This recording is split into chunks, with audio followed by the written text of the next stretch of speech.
속 민정쌤과 함께 재미있는 현대소설의 문을 두드리는 시간입니다. 어서와. 이렇게 재미있는 현대소설은 처음이지?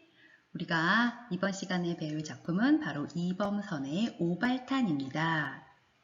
우리가 오늘 배울 작품은 바로 오발탄인데요. 이 작품은 단편소설이면서 전후, 즉 전쟁 이후의 소설입니다. 그래서 이 작품은 6.25 전쟁으로 인해 양심을 지닌 사람이 겪어야 하는 비참한 현실, 그 모습에 대해서 이야기를 하고 있습니다. 제목이 오발탄인데요. 오발탄의 의미는 바로 잘못 쏜 총알이라는 뜻이죠. 자, 그래서 이 제목의 의미를 생각하면서 작품을 한번 살펴보도록 하겠습니다. 작품의 줄거리는요, 여러분, 발단, 전개, 위기, 절정, 결말 이렇게 나아가는데요. 우리가 오늘 더 중점적으로 살펴볼 부분은 이 결말입니다. 자, 맨 처음 발단은 철호의 무기력한 일상생활의 모습이 나오고요. 또 무질서한 해방촌 일대의 모습이 그려집니다. 전개에서는요, 철호 가족의 비참한 삶의 모습이 나오는데요. 동생 명숙은 양공주를 하고 있고 어머니는 정신을 잃어서 운전하지 못한 말을 계속하고 있습니다. 자, 위기에서는요, 은행 강도 행각을 벌이다가 그만 동생 영호가 잡히게 되고요. 또 아이를 낳다가 병원에서 아내는 죽음을 맞이하게 됩니다. 자, 이러한 상황 속에서 방황을 하게 되고요. 철호는 마지막에 이제 방황을 하다가 어금니를 빼야겠다라는 생각을 하고 어금니를 한 개만 빼야 되는데 두 개나 빼고 방향 감각을 잃은 채 택시 안에서 가자 목적지도 없이 가자를 외치면서 피를 흘리는 그러한 내용으로 마무리가 되고 있습니다. 결말 부분 한번 살펴볼게요. 이윽고 병원의 큰 문을 나선 철호는 전찻길을 따라서 천천히 걸었다. 자전거가 휙 그의 팔굽을 스치고 지나갔다. 그는 멈춰섰다. 자기도 모르게 그는 사무실 쪽, 습관적으로 그쪽으로 걸어간 거죠. 6시도 더 지났을 무렵이었다. 이제 사무실로 가야 할 아무 일도 없었다. 그는 전찻길을 건너 또 한참을 걷고 또 멈춰섰고 또 걷고 그쵸? 정처 없이 그냥 걷습니다. 이번엔 어느 사이에 경찰서 앞, 이 경찰서는 동생 영호 때문에 왔었던 곳이죠. 그랬다가 또 돌아섭니다. 걷고 걷다가 집으로 돌아가자는 생각도 아니면서 그의 발길은 자동기계처럼 이번엔 남대문 쪽으로 또 걷습니다. 자, 그러면서 이제 치과를 보고 이가 아프다는 이러한 느낌을 받습니다. 네. 그래서 지금 남대문 쪽은 지금 딸과 또 정신이 온전하지 않은 어머니가 있는 곳이라고 볼 수가 있는데요.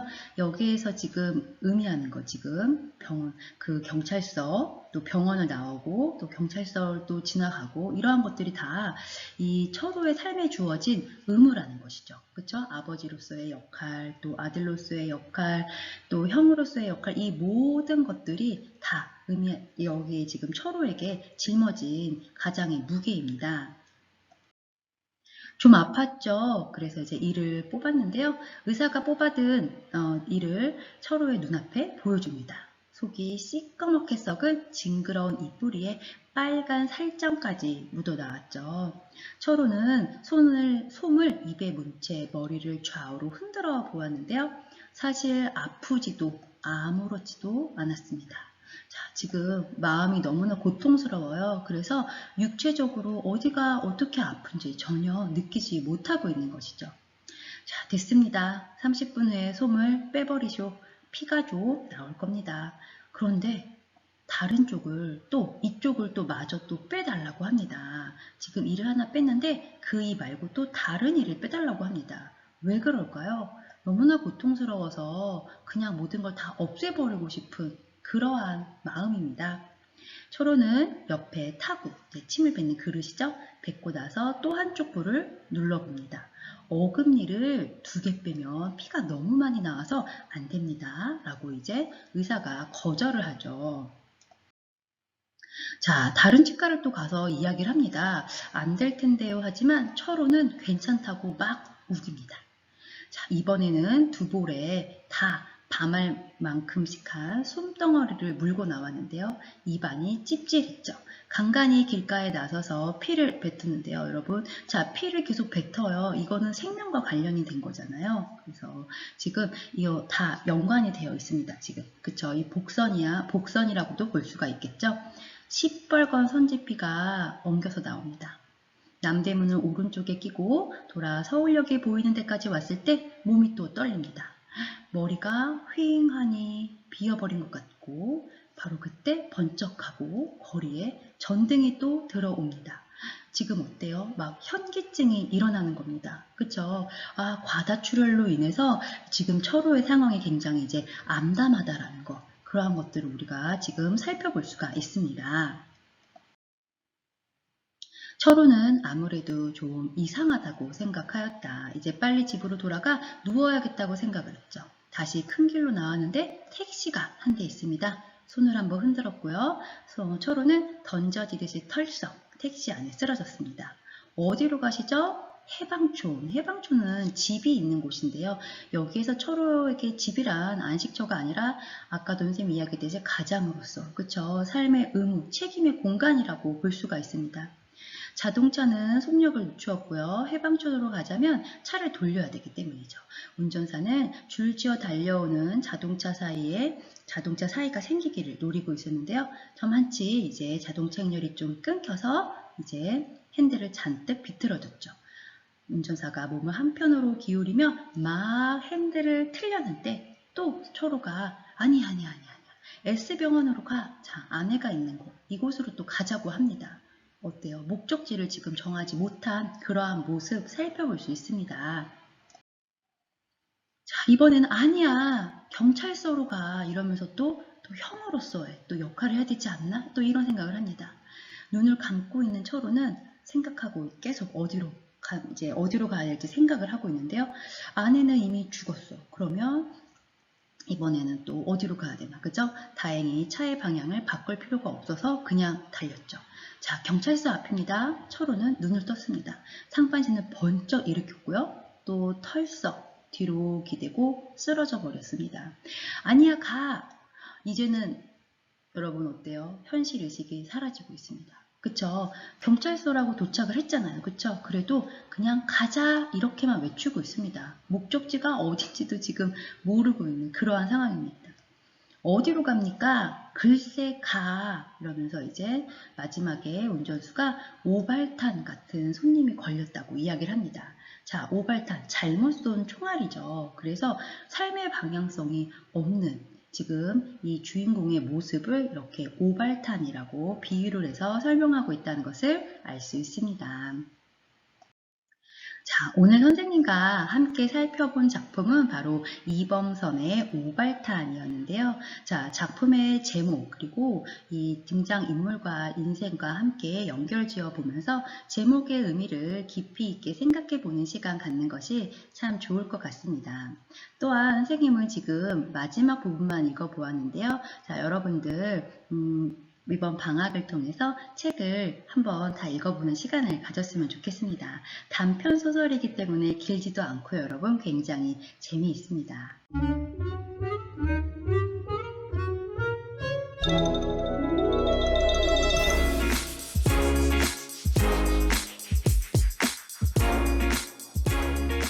똑똑 문정쌤과 함께 재미있는 현대소설의 문을 두드리는 시간입니다. 어서와, 이렇게 재미있는 현대소설은 처음이지? 이번 시간에는 박태원의 소설가 구보씨의 일일에 대해서 한번 같이 살펴보도록 하겠습니다. 네, 우리가 오늘 살펴볼 이 작품은요, 여러분, 자전적 소설입니다. 자, 실제 작가의 삶을 바탕으로 하고 있습니다. 자, 그리고 또 세상의 모습을 담은 세태 소설이고요. 자, 중요한 것, 구성은요, 여러분, 여로형입니다. 여로형, 그쵸? 그 여행하는 길에 따라서 구성이 되어 있고요. 그리고 원점 회귀형 구성으로 되어 있는데요. 자, 구보가 집에서 출발을 해서 이제 다양한 곳을 이제 방문을 하고 다시 집으로 돌아옵니다. 그러니까 원점으로 다시 돌아오는 거죠. 그래서 우리가 이러한 것을 바로 원점 회귀형 구성이라고 합니다.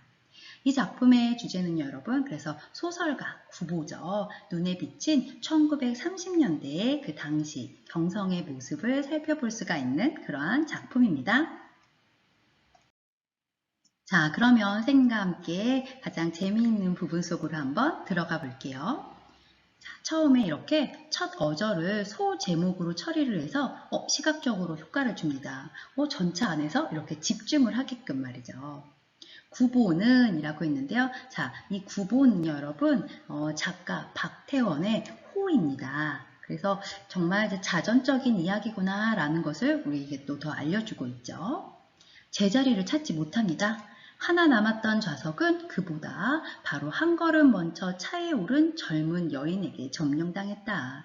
구보는 차창대 가까운 한 구석에 가서서 자기는 대체 이 동대문행 차를 타고 어디까지 가야 할 것인가, 대체 어느 곳의 행복은 자기를 기다리고 있을 것인가를 생각해 봅니다. 자, 여기에서 여러분 지금 구보 특별히 목적지가 있나요? 없습니다. 그쵸? 어디까지 타야 할지를 모릅니다. 그쵸? 생각을 하고 있습니다. 어디에서 내가 내려야 되지? 이러한 생각을 하고 있죠. 그리고 또 하나 그분은 행복이 자기를 기다리고 어디에 기다리고 있을까? 그래서 구보가 행복을 추구하고 있구나, 이것을 알 수가 있습니다. 이제 이 차는 동대문을 돌아 경성 운동장 앞으로에서 구보는 차창대 운전대로 향한 앞으로 파란 융을 받쳐대인 창문을 봅니다. 전차과에서는 그곳에 뉴스를 게시하고요. 사람들은 요사이 축구도 야구도 하지 않는 모양이었다. 그래서 여러분 특별한 갈등 이런 건 존재하지 않고요. 구보가 그냥 이렇게 쭉 세상의 모습을 바라보고 있는 그러한 내용으로 전개되고 있습니다. 요사이 구보는 고독을 두려워한다. 일찍이 그는 고독을 사랑한 적이 있었어요. 사랑한 일.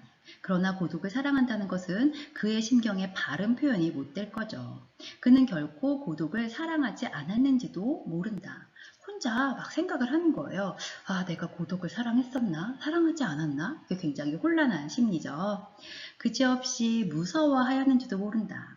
그러나 그는 고독과 힘을 겨루어 결코 이겨내지 못했다. 그런 때 구보는 차라리 고독에게 몸을 떠맡겨 버리고 그리고 자기는 고독을 사랑하고 있는 것이라고 꾸며왔는지도 모를 일이다. 표 찍읍쇼. 이렇게 이런저런 머릿속으로 생각을 하고 있을 때 차장이 앞으로 왔습니다. 구보는 단장을 왼팔에 걸고 바지 주머니에 손을 넣었죠. 그러나 그가 그 속에서 5잎의 동전을 골라내었을 때 차는 종묘 앞에 서고 그리고 차장은 제자리로 돌아갔습니다. 자, 주머니 속에서 지금 5잎의 동전을 골라낸 그러한 상황이죠. 자, 구보는 눈을 떨어뜨려서 그 손바닥 위에 5입 동전을 봅니다. 공교롭게도 모두가 뒤집혀 있었는데요. 자, 12년, 11년, 8년, 12년. 자, 이런 식으로 동전 뒤에는 발행 연도가 찍혀 있습니다. 이러한 숫자들을 보면서 구보는 어떠한 의미는 없을까? 이렇게 어떠한 의미를 찾아내려고 듭니다. 그러나 여러분 여기에 어떤 의미가 있겠어요? 그쵸? 부질이 없었고요. 그리고 또 서로 그것이 무슨 의미를 가지고 있다 해도 구보가 추구하는 행복과 또 연결 지을 수가 있을까요? 그쵸? 자, 차장이 다시 그의 옆자리로 왔습니다. 어디를 가십니까? 구보는 전차가 향하여 가는 곳을 바라보며 문득 창경원 갈까? 이렇게 생각을 합니다. 그러나 그는 차장에겐 아무런 사인도 하지 않습니다. 자, 목적지가 없습니다. 그쵸? 어디로 가야 할지도 묻죠. 어디로 가야 할지도 지금 모르고 있는 그러한 상황이라는 거 알 수가 있습니다. 차는 서고 또 움직였다. 구보는 창밖을 내어다보며 문득 대학병원에라도 들릴 것을 그랬나요 본다. 연구실에서 벗은 정신병 공부하고 있었는데요. 그를 찾아가 벗이 이제 공부를 하고 있었는데요. 그를 찾아가 좀 다른 세상을 구경하는 것은 행복은 자, 구보가 추구하는 행복과는 딱 연결 지을 수 없더라도 소설가로서 그쵸 이러한 저러한 간접적인 경험을 해보는 거 구보에게 창작 자료를 제공할 수가 있겠죠. 그래서 이렇게 생각을 합니다. 구보가 머리를 돌렸을 때 그는 그곳에 지금 막 차에 오른 듯 싶은 한 여성을 봅니다. 자, 아까는 여러분 동전을 보았어요. 그쵸? 지금은 또 한 여성을 봅니다. 그리고 놀랐습니다. 집에 돌아가 어머니에게 오늘 그 전차에서 그 색시 만났다는 이야기를 하면, 예전에 선을 보았던 그 여자 이야기를 하면 어머니는 그래서 이렇게 막 이야기를 하겠죠. 어머니는 구보가 결혼하기를 굉장히 바라고 있구나, 이러한 것도 알 수가 있습니다. 그가 만일 아니 그냥 본 게 다예요 이렇게 말한다면 어머니는 실망하고, 그리고 아유 걔 주변 머리가 없어 이렇게 하고 책망할지도 모릅니다. 그런데 어머니 말고 다른 누군가가 그 일을 알고 아유 아들이 참 못났네 조라다 이렇게 말한다면 어머니는 어때요? 어머니는 이제 아들 편을 들겠죠. 어머니로서 아들의 편을 들게 될 거예요. 내 아들은 원체 얌전해서 이렇게 변호를 할 거다라고 생각을 합니다. 아, 구보의 어머니는 다른 사람들이 내 자식을 부정적으로 생각하는 것을 원하고 있지 않습니다. 그래서 아, 자식에 대해서 정말 지극한 사랑을 하고 있구나, 이러한 것을 또 볼 수가 있는 거죠. 그렇죠? 모든 부모님들이 아마 다 그렇겠죠? 구보는 여자와 시선이 마주칠까 겁나요. 두렵습니다. 그래서 얼토당토 않은 곳을 보며 저 여자는 내가 여기 있는 것을 보았을까? 라고 생각을 또 머릿속으로 이런저런 생각을 합니다. 자, 우리 여기까지 이렇게 지문을 한번 읽어봤는데요, 여러분. 이 작품은요, 여러분, 특별한 갈등 이러한 것은 존재하지 않습니다. 그쵸? 구보가 자기 주변 대상을 관찰하는 것이 주를 이루고 있습니다. 또 여기에서 여러분 중요한 거는 바로 의식의 흐름 기법을 사용하고 있다는 것입니다. 자, 이 용어 여러분 정말 중요한 문학적인 용어이기 때문에 꼭 기억하셔야 됩니다. 그냥 나의 의식, 나의 생각이 흐르는 대로 이런 이야기도 했다가 저런 이야기도 하는 거, 우리는 그러한 것을 바로 의식의 흐름 기법이라고 하는데요. 자, 이 작품에서 구보는 이 의식의 흐름 기법을 사용하여 자신의 내면 의식을 이야기하고 있다라는 것. 이것이 이 소설에서 굉장히 중요한 것이기 때문에 여러분 머릿속에 꼭 기억하고 있길 바라겠습니다. 자, 오늘 선생님과 함께 배웠던 작품은 바로 박태원의 소설가 구보시의 일일이었습니다. 자, 이 구보라는 요 이름도 박태원의 호라고 했죠. 그래서 자전적인 소설이라는 것도 우리가 알 수 있었고요. 그리고 또 여기에서 굉장히 중요한 문학적인 용어가 나왔습니다. 이러한 것도 다시 한번 생각해 보면서 또 선생님과 읽은 부분 말고 전문을 한번 읽어보는 그러한 의미 있는 시간도 가졌으면 좋겠습니다. 자, 오늘 수업은 여기에서 마치도록 하겠습니다.